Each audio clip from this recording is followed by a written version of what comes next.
আপনারা যারা নদী গবেষণা ইনস্টিটিউটে পরীক্ষা দেবেন তাদের জন্য আজকের এই ভিডিওতে থাকছে নিয়োগ পরীক্ষা সাজেশন, প্রশ্ন প্যাটার্ন, বিগত সালের প্রশ্ন নিয়ে বিস্তারিত আলোচনা। আশা করি ভিডিওটি প্রথম থেকে শেষ অবধি দেখবেন এবং স্বল্প সময়ে ভালো একটা প্রস্তুতি চাইলে নদী গবেষণা ইনস্টিটিউট জব রিভিউ এই বইটির পিডিএফ আমাদের কাছ থেকে সংগ্রহ করে নিতে পারেন। পিডিএফ এর মূল্য 40 টাকা। যারা নিতে চান তারা এই নম্বরে হোয়াটসঅ্যাপের মাধ্যমে যোগাযোগ করে পিডিএফটি সংগ্রহ করে নেবেন।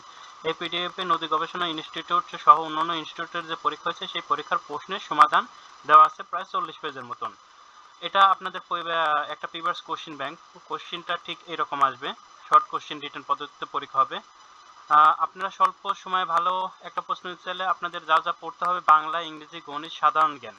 এর সাথে আপনাদের নিজের সাবজেক্ট ভিত্তিক কিছু প্রশ্ন থাকবে। বাংলা, ইংরেজি, গণিত, সাধারণ জ্ঞান এই 4টা পিডিএফ আমাদের কাছ থেকে পাবেন।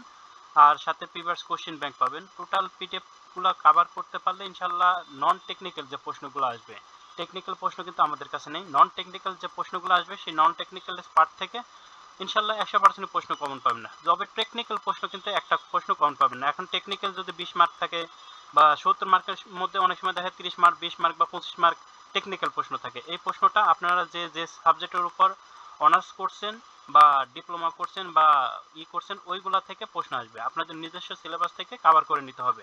সেখান থেকে কিন্তু কমন আসবে না, এখান থেকে কমন আসবে না। যাই হোক, নন টেকনিক্যাল পার্টটা 100% কমন পাবেন। সেক্ষেত্রে আপনারা যদি সবগুলো নিতে চান, সবগুলো পিডিএফ এর মূল্য কিন্তু 100 টাকা। যারা নিতে চান তারা এটা স্ক্রিনশটটা হোয়াটসঅ্যাপের মাধ্যমে যোগাযোগ করে সবগুলো বইয়ের পিডিএফ সংগ্রহ করে নিতে পারেন। এখন আসি বাংলা পাঠের থেকে কি কি প্রশ্ন আসতে পারে। সন্ধি বিচ্ছেদ করুন, তাহলে সন্ধি থেকে বাগধারা অর্থ লিখুন, বাগধারা থেকে প্রশ্ন আসতে পারে। এক কথায় প্রকাশ করুন, এক কথায় প্রকাশ থেকে প্রশ্ন আসতে পারে। উত্তর লিখুন, উত্তর লিখুন মানে সাহিত্য পাঠ থেকে প্রশ্ন আসবে। এরপরে ইংরেজি, ইংরেজিতে অনুবাদ করুন, মানে বাংলা দেওয়া থাকবে ইংরেজিতে অনুবাদ করতে হবে, ইংরেজিতে দেওয়া থাকবে বাংলায় অনুবাদ করতে হতে পারে। এরপরে preposition, article, right form of verb থেকে প্রশ্ন আসবে। আইডিয়াম ফ্রেজ থেকে প্রশ্ন আসবে। চেঞ্জিং ভয়েস অর্থাৎ চেঞ্জিং সেন্টেন্সের পার্ট থেকে প্রশ্ন আসতে পারে ইংরেজিতে। এরপর আসে গণিত, গণিতে সাধারণ গণিত যেগুলো আছে নবম দশম শ্রেণীর সেই গণিত থেকে আসবে।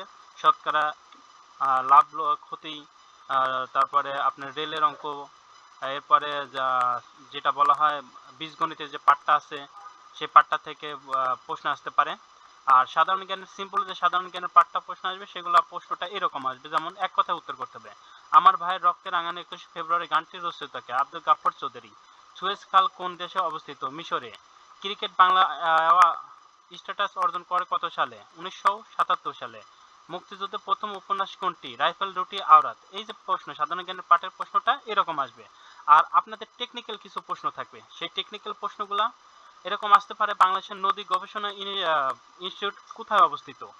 এছাড়াও বাংলাদেশের নদী গবেষণা বিষয় নিয়ে আপনার কি ধ্যান ধারণা বা জ্ঞান আছে সেই বিষয়ে, অথবা সায়েন্টিফিক বিষয় থেকে প্রশ্নগুলো আসতে পারে। যে প্রশ্নগুলার ক্যাটাগরি মানে টেকনিক্যাল প্রশ্ন কেমন আসতে পারে তার একটা বিবরণী আমরা এই ভিডিওর ডিসক্রিপশন বক্সে দিয়ে দেবো। আপনারা একটু দেখে নিন যে মানে টেকনিক্যাল প্রশ্নগুলো কেমন আসতে পারে।